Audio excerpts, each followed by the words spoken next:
जय हिंद बच्चों, आज हम मैथ के जिस टॉपिक की चर्चा करेंगे उसका नाम है संबंध। क्या है?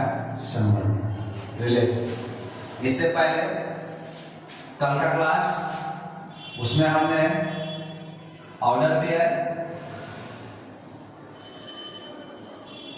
और कार्तीय गुणनफल, इन दोनों टॉपिक के बाद आज का टॉपिक चलेगा संबंध।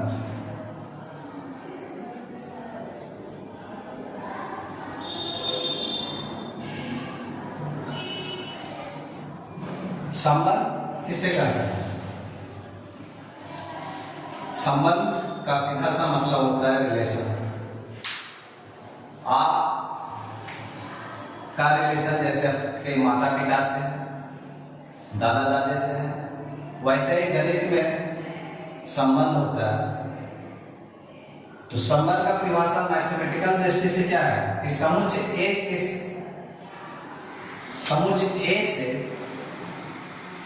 समुच्चय बी में कोई संबंध, किसी भी टाइप का जो रिलेशन होगा उस रिलेशन को ए क्रॉस बी के रूप में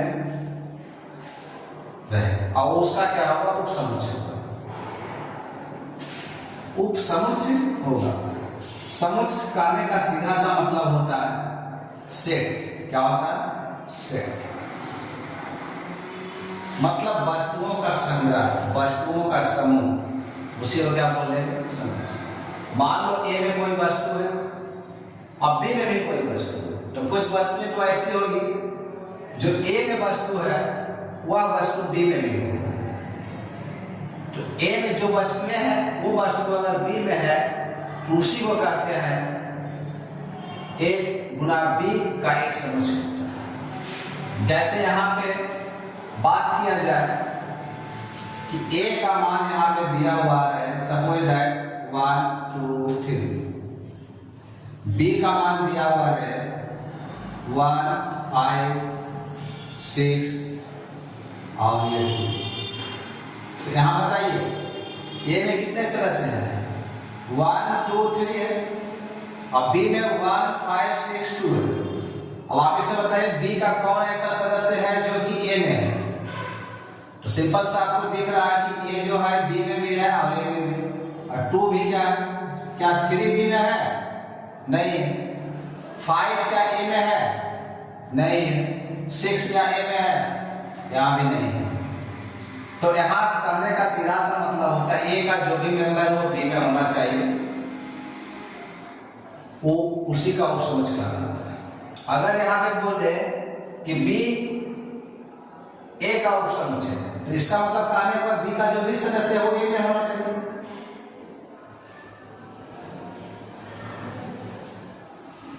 इस सिंबल को आप याद रखिएगा। ये सिंबल जो आपका है ये उपसमुच्चय का सिंबल है। मैथ में बहुत सारे सिंबल को आपको याद रखना पड़ेगा। इसमें से एक सिंबल आपका यहाँ दिया गया है। इस सिंबल का भी नाम आप याद रखेंगे। इसको क्या बोलते हैं? फाइव। क्या बोलते हैं? फाइव। इस सिंबल का नाम क्या है? फाइव। अब यहाँ पे आप देखिएगा ये सिंबल जो आपका होता है यूनियन, ये सिंबल आपका होता है सबसेट, जिसको हम लोग क्या बोलते हैं? ओवरनेस्ट। और ये क्या होता है? सार्वत्रिक, मतलब जिस सभी में होगा।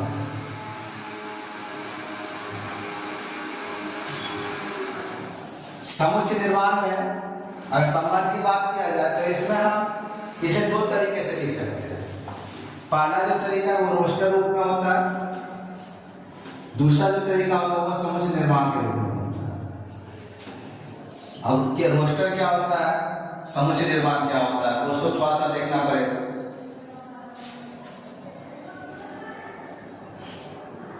इसको उतारिए, उसके बाद यहाँ पे कुछ निकालना पड़ेगा, उसके बाद देखना पड़ेगा।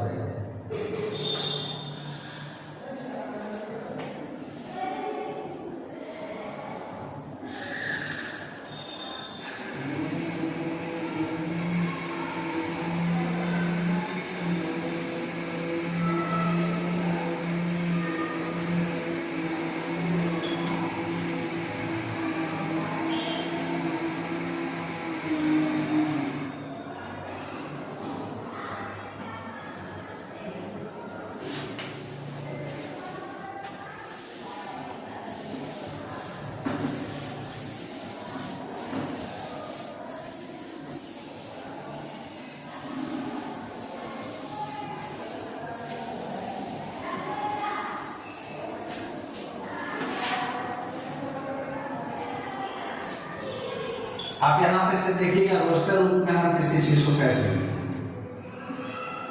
मान लो रोस्टर रूप में आपका कोई समुच्चय दिया हुआ है, आर का मान 1 2 3 4 5 6। इसे बोला जाए कि आप समुच्चय निर्माण में कैसे लिखें।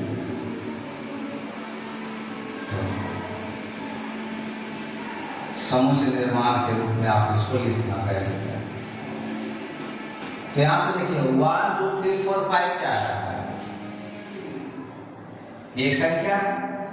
और ये जो संख्या है कौन सी संख्या बताइए, प्राकृतिक संख्या है या पूर्ण संख्या है, सम संख्या है या विषम संख्या है, कौन सी संख्या है। यहां से आपको पता चला कि जितनी भी संख्याएं लिखी हुई कौन सी संख्या है, ये आपकी प्राकृतिक संख्या। आप जानते हो कि पूर्ण संख्या क्या होता है, 0 से स्टार्ट होता है। प्राकृतिक संख्या 1 से स्टार्ट होती है। अब कुछ बच्चे को लग रहा है कि सर इसमें 2 है और 4 है 6, तो ये तो सम संख्या है। हाँ सम संख्या है। इसमें 1 है 3 है 5 है, ये आपका कौन सा है, विषम संख्या है।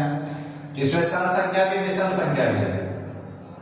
क्या शून्य है इसमें? नहीं। तो इसमें प्राकृतिक संख्या, पूर्ण संख्या तो है, प्राकृतिक संख्या है। तो इसमें हम क्या लिख सकते हैं कि ऊपर जो भी संख्याएं लिखी हुई है वो प्राकृतिक संख्या है, लेकिन है किसका रूप, ये यक्स के फॉर्मेट में रूप है। यहां हम लिख सकते हैं ये जो संख्याएं हैं प्राकृतिक संख्याओं का क्या है, समूह। ये कौन सी संख्या है, प्राकृतिक संख्या है। इसी प्रकार यहाँ पे आप एक चीज बताइए, प्राकृतिक संख्या जो है कहां से कहां तक लिखा है, 1 से 6 तक लिखा हुआ है। 1 से कितना तक लिखा हुआ है, 6 तक। इसका मतलब है ये आपका ये संख्या जो है 1 से क्या है, बड़ी संख्या है, और कहां तक ये संख्या है, 6 तक। ये इसके क्या बराबर है, तो संख्या 6 तक। क्या संख्या 6 से बड़ी हो सकती है, 6 से बड़ी संख्या 7 होती है, 6 से बड़ी संख्या 8 होती है, 6 से बड़ी संख्या यहाँ पे कितनी होती है, 9। क्या ये सारा आपका इसमें है दिया हुआ, नहीं दिया हुआ है। तो इसमें हम कह सकते हैं प्राकृतिक संख्या तो है, लेकिन कहां तक प्राकृतिक संख्या लिखी हुई है, प्राकृतिक संख्या 1 से 6 तक की लिखी हुई है। ठीक है, चलिए अगर हम इसी का क्वेश्चन नंबर अगर दूसरा दे दें, क्वेश्चन नंबर 2 बोला जाए, यहाँ पे r का मान दिया हुआ है 2 4 6 8 10 12। वो लोग इसको समुच्चय निर्माण में लिखेंगे, तो आप कैसे लिखेंगे। यहाँ से सिंपल आपको दिख रहा है क्या चीज, कौन सी संख्याएं हैं, सम संख्या। तो क्या लिखेंगे, सम संख्या का ये समूह, सम संख्या का ये क्या है, समूह। और ये सम संख्या लिखी हुई जो कहां से कहां तक लिखी हुई है, 2 से लेके कहां तक लिखी हुई है, 12 तक की लिखी हुई है। तो इसको हम लिख सकते हैं ये संख्या जो लिखी है 2 से 12 तक की लिखी हुई है। ये हो गया आपका समुच्चय निर्माण, ये आपका हो गया रोस्टर में लिखा हुआ है। कभी कभी क्या करता है कि आपको समुच्चय निर्माण में दे देगा, बोलेगा कि रोस्टर में आता है। जैसे क्वेश्चन नंबर अगर यहाँ पे 3 की बात करें, यहाँ पे दे देगा कि पूर्ण संख्या का बताइए समूह, कौन सी संख्या का समूह, पूर्ण संख्या का समूह है। तो ये किस समुच्चय निर्माण विधि में लिखा हुआ है। अब इसको रोस्टर के रूप में लिखें। पूर्ण संख्याओं का समूह को किस में लिखना है, रोस्टर में लिखना है। रोस्टर में क्या होता है, तो देखिए पूर्ण संख्या कहां से शुरू होती है, बोलिए। पूर्ण संख्या है 0 से शुरू होती है, 0 1 2 3 डॉट डॉट कहां तक, अनंत तक होती है, तो अनंत तक लिखा जाए। इस टाइप का क्वेश्चन, हालांकि यहाँ से क्वेश्चन बहुत कम पूछने का संभावना होता है, लेकिन फिर भी नॉलेज की दृष्टि से क्या है, बहुत जरूरी है।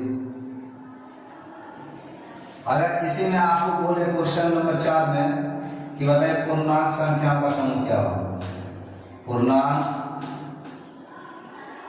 संख्या का समूह। इसको आप बताइए क्या लिखिए।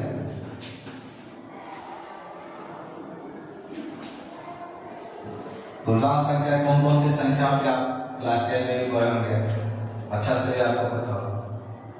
तो इस प्रकार से हमने क्या किया, संबंध के बारे में जान लिया। संबंध को दो तरीके से लिखेंगे, एक रोस्टर तरीके से और एक आपका समुच्चय निर्माण तरीके से। इसको उतारिए, उसके बाद आगे बढ़िए।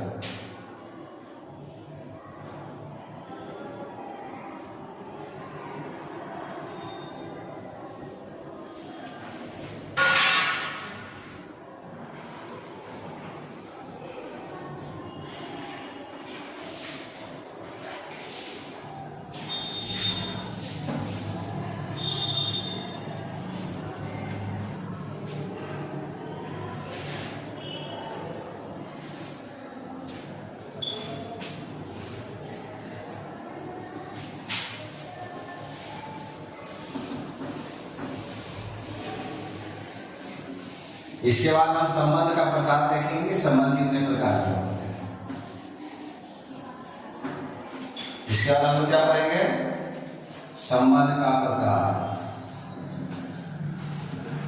संबंध का प्रकार।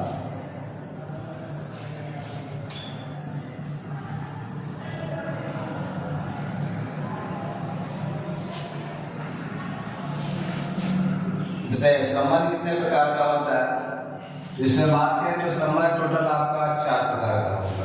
कितने प्रकार का होगा, 4। स्वतंत्र संबंध, सम्मिलित संबंध, संक्रामक संबंध और तत्समक संबंध। ये कितने प्रकार के हैं, 4 प्रकार। इसके अलावा भी संबंध है, जैसे रिक्त संबंध हो गया, सार्वत्रिक संबंध हो गया, ये भी संबंध के प्रकार हैं। तो हम यहाँ संबंध का प्रकार में सबसे पहले क्या देखेंगे बताइए। इसमें हम सबसे पहले देखेंगे स्वतुल्य संबंध। कौन सा संबंध, स्वतुल्य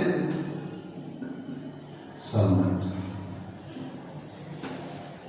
कौन सा संबंध है, स्वतुल्य संबंध। इसके बाद हम लोग पढ़ेंगे सम्मिलित संबंध।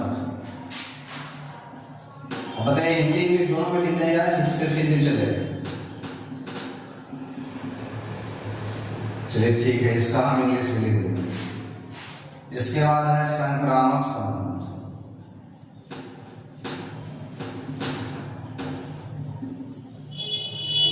और चौथा आपका है तत्समक संबंध।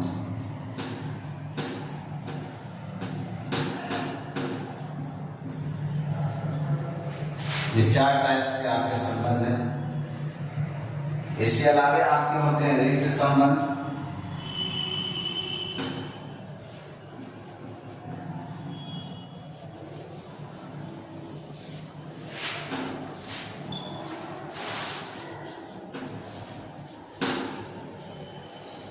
सार्वत्रिक संबंध।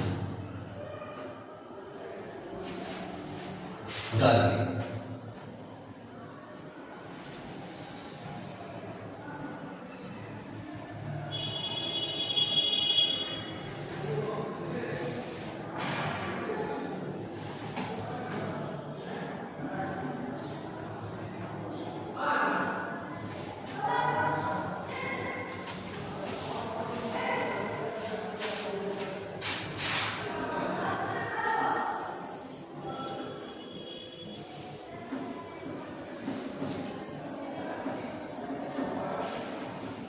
तुल्यता संबंध।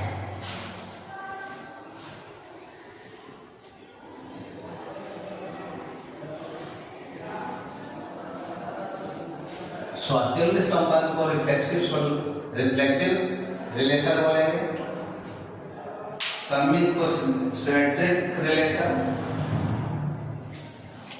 उसके बाद संक्रामक जो है आपका ट्रांजिशन रिलेशन, तत्समक संबंध आइडेंटिटी रिलेशन, रिक्त संबंध नल रिलेशन, सार्वत्रिक संबंध यूनिवर्सल रिलेशन, तुल्यता संबंध इक्विवेलेंस रिलेशन।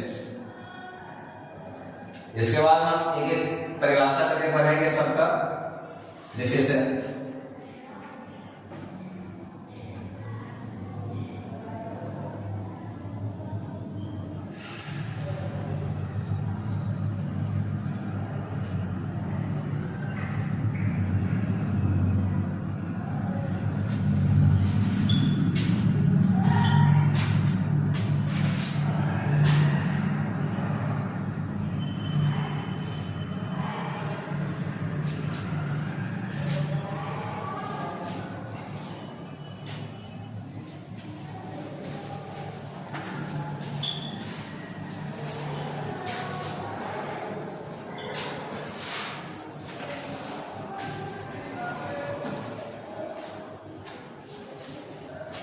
चलिए लिखा गया।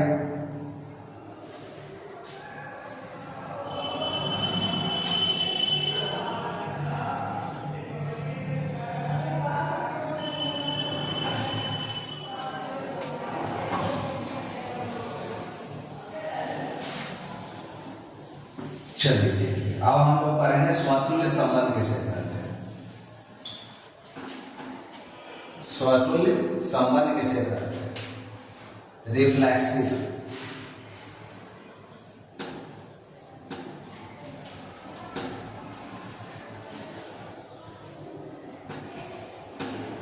रिफ्लेक्सिव रिलेशन किसे कहते हैं?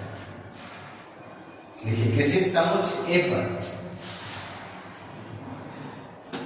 किसी समुच्चय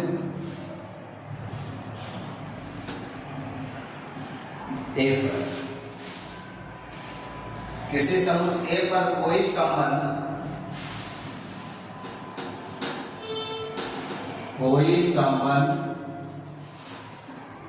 आर स्वतुल्य संबंध कहलाता है। कौन सा संबंध कहलाता है? स्वतुल्य संबंध कहलाता है यदि ए का प्रत्येक अवयव, यदि ए का प्रत्येक अवयव, यदि ए का प्रत्येक अवयव स्वयं से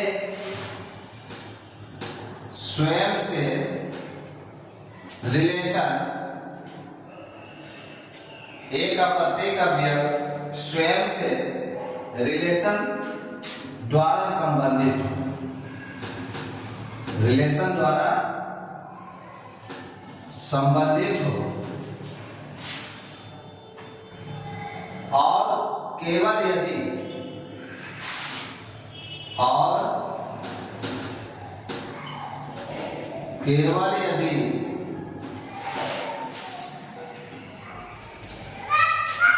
जो ए का सदस्य होगा वो ए का ही सदस्य होगा और उसका अवयव होगा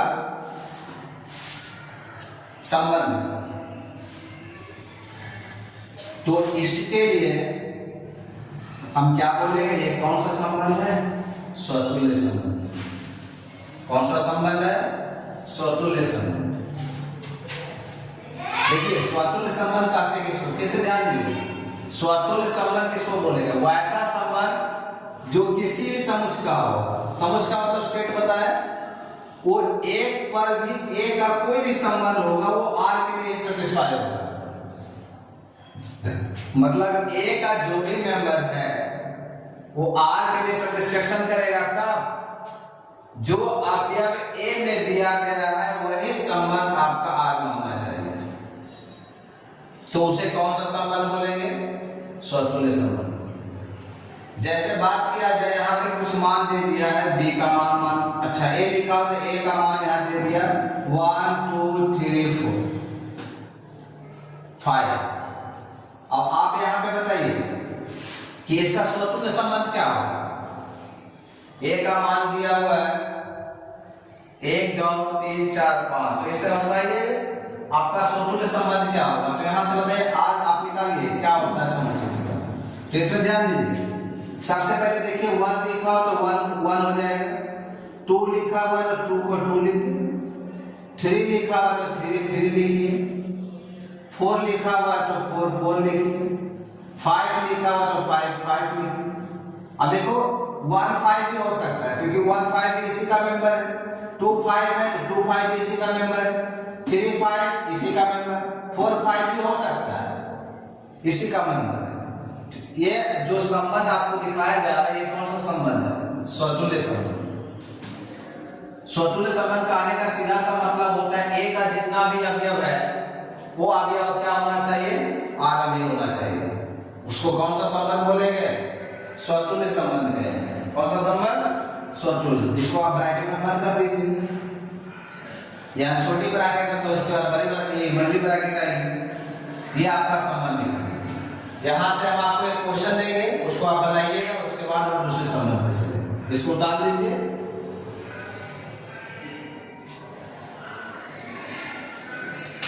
अब इसी बेस पे अगर हम क्वेश्चन देते हैं, बताइए b बराबर दे दें 6 7 8 9 10, तो आप बताइए इसका रिलेशन क्या होगा, स्वतुल्य।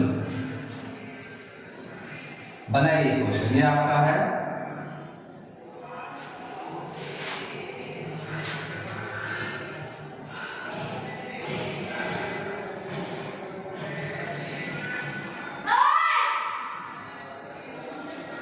हाँ ध्यान दीजिए, 1 1 तो होगा ही, 2 2 होगा ही, 3 3 भी होगा, 4 4 5 है। इसके अलावे आप चाहिएगा तो जैसे 1 2 है तो ये भी हो सकता है, अब 2 3 तो ये भी इसका हो सकता है, ये मना समझिएगा कि इसका ही नहीं होगा, हो सकता है।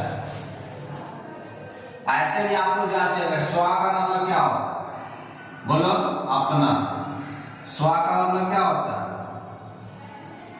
अपना। और तुल्य का मतलब क्या होता है, तुल्य का मतलब क्या होता है, बराबर, नहीं होता है। तो अपने के बराबर देखिए, इसमें कौन ऐसी संख्या लिखा है जो अपने में बराबरी कर रहा है, तो 1 देखिए इसमें लिखा है, इसमें भी 1 लिखा हुआ है, तो 1 2 देखिए इसमें है लिखा हुआ। मतलब कहने का ये हुआ है कि स्वतुल्य संबंध कहने का सीधा सा मतलब होता है वैसा संबंध जिसका अपने से क्या किया जाए, तुल्य किया जाए, मतलब तुल्यता बराबरी का वैल्यू यहाँ पे दिया जाए।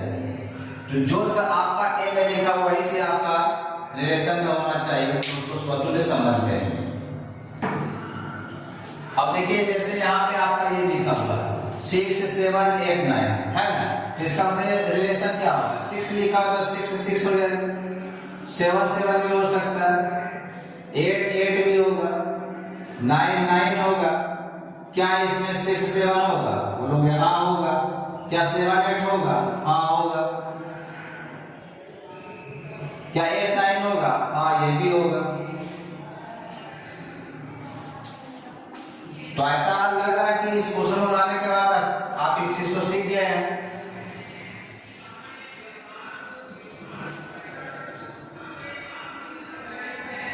चलिए सीख गए तो ये क्वेश्चन और इसी पे बनाइए आप।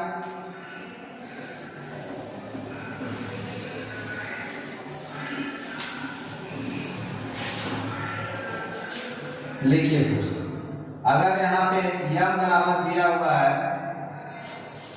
0 1 2 3 4 5 6, तो बताइए इसका रिलेशन क्या होगा।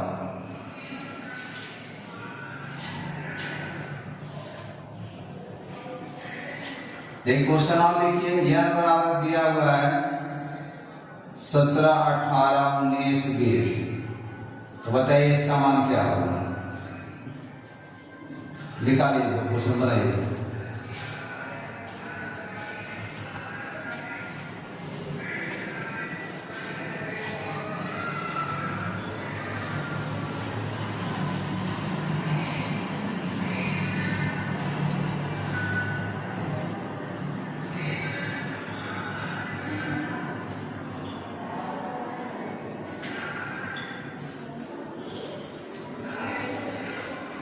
चलिए देखिए जिसका बन गया ठीक है, नहीं बना ध्यान दीजिए।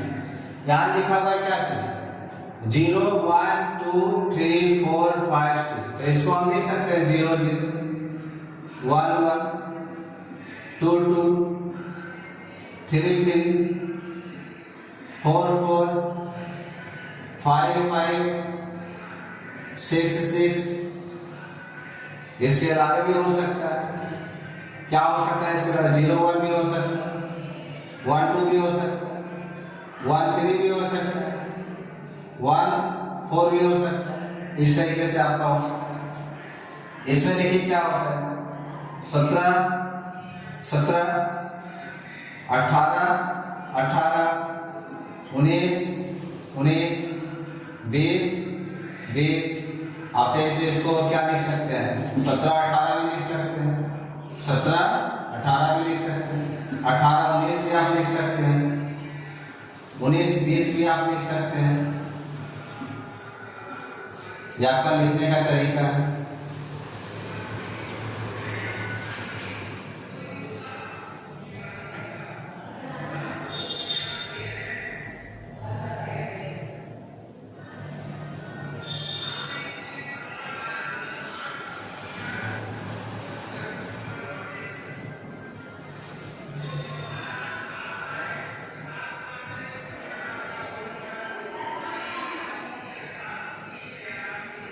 लिखा गया।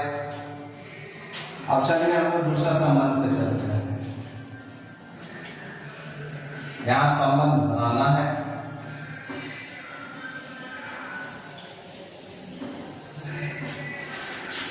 चलिए देखिए, दूसरा संबंध आपका है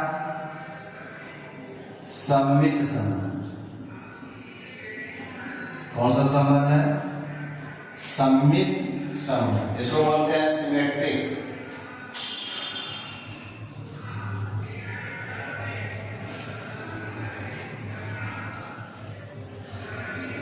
सिमेट्रिक सिमेट्रिक रिलेशन किसको बोलते हैं? किसी समुच्चय ए पर, किसी समुच्चय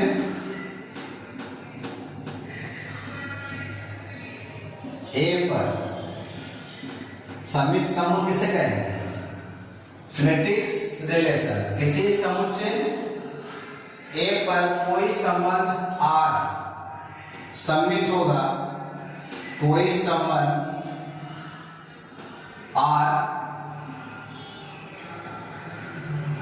सममित संबंध कहलाता है। कब कहलाएगा? जब यदि और केवल यदि और केवल यदि और केवल यदि ए और बी जो है अवयव है आर का। आर मतलब रिलेशन, आर मतलब रिलेशन। तो ये जो होगा बी और ए का भी क्या होगा? रिलेशन होगा। बी और ए का भी क्या होगा? रिलेशन होगा। तब उसे हम क्या कहेंगे? सममित संबंध। बात समझ में आई? इसका मतलब क्या होता है? इसका मतलब होता है बिलोंग टू, मतलब संबंध ये बताता है। और इसके पहले भी ये बताइए क्या था आपका? उप समुच्चय। क्या था? उप समुच्चय। ये सब सिंपल आप याद रखिएगा, नहीं तो फिर आगे दिक्कत होगा। जैसे यहाँ पे मान लो क्वेश्चन दे दें कुछ भी, ए बराबर अगर हम दे दें 1 2 3 4, अब बताइए इसका सममित संबंध क्या होगा? सममित संबंध में अभी हम सीधा क्या बोले थे कि किसी समुच्चय ए पर कोई संबंध सममित संबंध कहलाएगा यदि और केवल यदि ए और बी का जो अवयव आर का है वही अवयव क्या होना चाहिए? बी का और ए का भी होना चाहिए। कहने का मतलब ये हुआ है कि अगर आपका यहाँ पे संबंध 1 और 2 है तो 2 और 1 भी होना चाहिए। जैसे यहाँ पे संबंध मान लो 1 और 2 है तो इसका उल्टा करो 2 और 1 भी होना चाहिए। अगर मान लो इसका संबंध 2 और 3 है तो इसका 3 और 2 भी होना चाहिए। ये कहने का मतलब कि ए में जो है एक ये प्रथम पद पिछला क्लास बताया कि ये first term, second term, third term और ये फोर्थ टर्म। तो उसी को ध्यान में रखते हुए क्या करना है कि 1 और 2 लिखा, तो ये फर्स्ट टर्म लिखिए, सेकेंड टर्म लिखिए। तो फर्स्ट टर्म में 1 लिखा हुआ, सेकेंड टर्म में 2 लिखा हुआ। तो इसको फर्स्ट और सेकेंड टर्म जो हुआ वो आपका सेकेंड और फर्स्ट में होना चाहिए। क्योंकि यहाँ देखिए ए और बी का ये जो बिलोंग्स कर रहा आर वो बिलोंग्स किसका करेगा? बी और ए का भी होना चाहिए, तभी उसको सममित बोलेंगे, वरना उसको सममित नहीं बोलेंगे। तो 1 और 2 हो गया, 2 1 भी हो जाएगा। 2 और 3 है, 3 और 2 भी होगा। आगे अगर हम चाहें तो क्या हो सकता है आपका? 3 और 4 है तो इसको हम 4 और 3 भी बोलेंगे। ये जो संबंध आपका दिखाया जा रहा है ये कौन सा संबंध है? सममित। कौन सा संबंध है? सममित। चलिए इसको लिखिए, इसके आधारित एक क्वेश्चन बनाएंगे।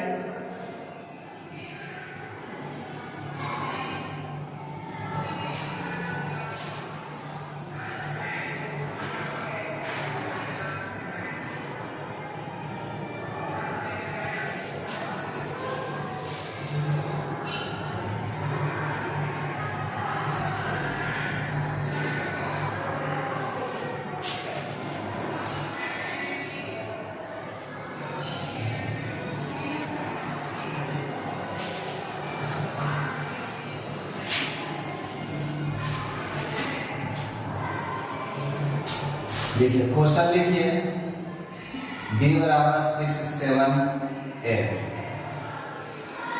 अब आप बताइए इसका r का मान क्या होगा।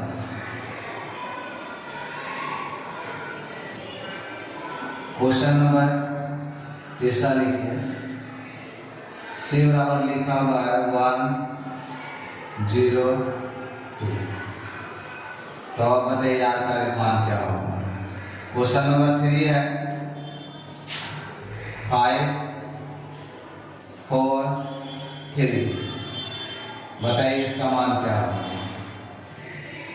ये छोटी ब्रैकेट लेंगे, बड़ी ब्रैकेट नहीं, छोटी ब्रैकेट लेंगे।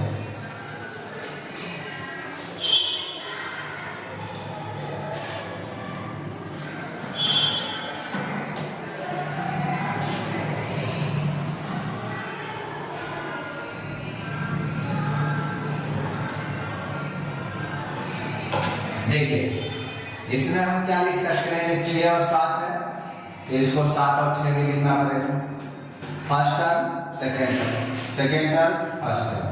यहाँ पे लिखा हुआ है 7 है तो इसको क्या लिख सकते हैं, 8 और 7 में लिख सकते हैं, इस टाइप से। उसी तरह इसमें आइए 1 और 0 लिखा हुआ, दूसरा क्या होगा 0 और 1 होगा। ये 0 और 2 है, 2 और 0 होगा, इस टाइप से। हाँ आगे भी बन सकता है इसका। अब देखिए इसका क्या होगा, 5 और 4 है, इसको लिख सकते हैं 4 और 5, इसको लिख सकते हैं 4 और 3, इसको लिख सकते हैं 3 और 4। कहने का मतलब ये हुआ कि ए और बी के रूप में है तो बी और ए के रूप में भी होना चाहिए। उसी को हम समित संबंध कहते हैं। कौन सा संबंध कहेंगे, समित संबंध। इसके बाद हम लोग तीसरा संबंध पे चलेंगे जिसका नाम है संक्रामक संबंध। कौन सा संबंध रहेगा, संक्रामक। लिखिए बिठा दो।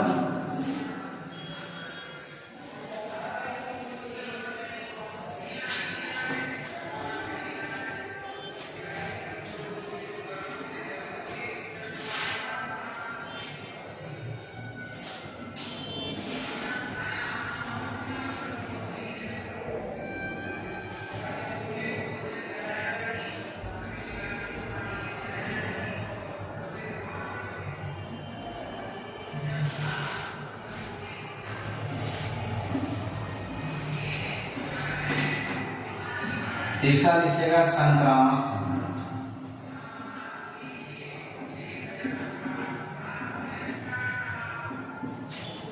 संक्रामक संबंध, ट्रांजिटिव रिलेशन।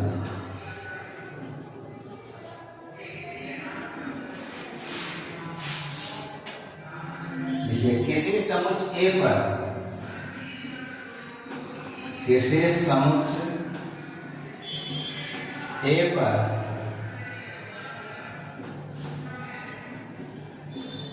संक्रामक संबंध कहलाता है।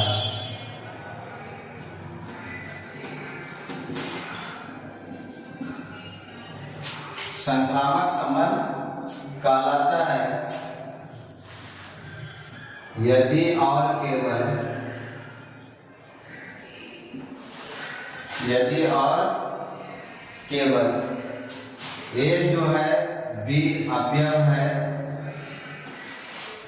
आर का, बी सी ये भी बिलोंग्स करता है आर से, बी और सी भी बिलोंग्स करता है आर से। तो हम यहाँ कह सकते हैं कि ए जो और सी होगा ये दोनों बिलोंग्स किससे करेगा, आर से करेगा। किससे बिलोंग्स करेगा, आर से करेगा। जहां ए बी सी ये तीनों किसका पार्ट बन जाएगा, ये आर अवयव बन जाएगा रिलेशन इसका। इसी को हम कौन सा संबंध बोलेंगे, संक्रामक संबंध। कौन सा संबंध, संक्रामक संबंध। इसे आप ऐसे समझ सकते हैं कि जैसे इसे आप इस प्रकार समझ सकते हैं, इसे आप इस प्रकार समझ सकते हैं कि जो पुत्र होता है, इस पुत्र पर जितना अधिकार माता का होता है, माता का होता है, उतना ही अधिकार किसका होगा? उतना ही अधिकार पिता का होगा।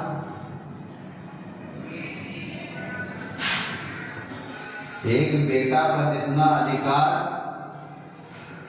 माता का होता है, उतना ही अधिकार पिता का। तो यहाँ पिता आपका जो है और माता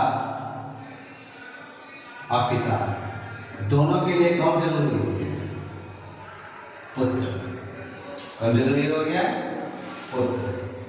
इस रिलेशन को आप ऐसे समझ सकते हैं कि मान लो यहाँ पे ए का मान आपका दिया हुआ है 1 और 2, बी का मान दिया हुआ है 3 और 4, सी का मान दिया हुआ है 3 और 4। तो है बताइए आर क्या लिखेगा? यहाँ पे आपको देखना पड़ेगा कौन ऐसी संख्याएं हैं जो तीनों में दिख रही है। 1 और 2 इसमें, 2 इसमें, क्या 2 इसमें है? नहीं। तो यहाँ पे आपको पूर्ण देना पड़ेगा। चलिए अब यहाँ पे देखिए कौन ऐसी संख्याएं जो तीनों में है।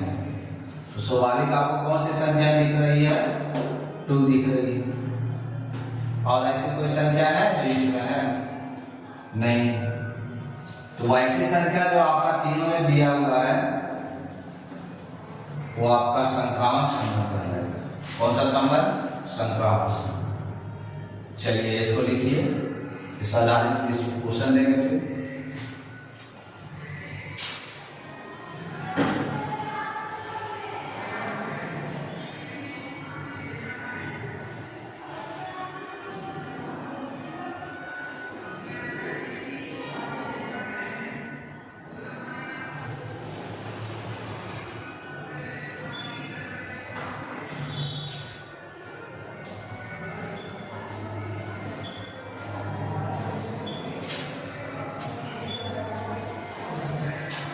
चलिए इसके बाद नेक्स्ट क्लास हम लोग कल करेंगे।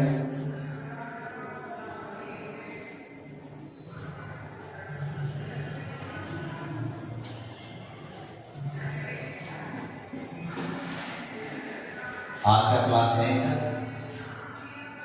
जय हिंद, जय भारत।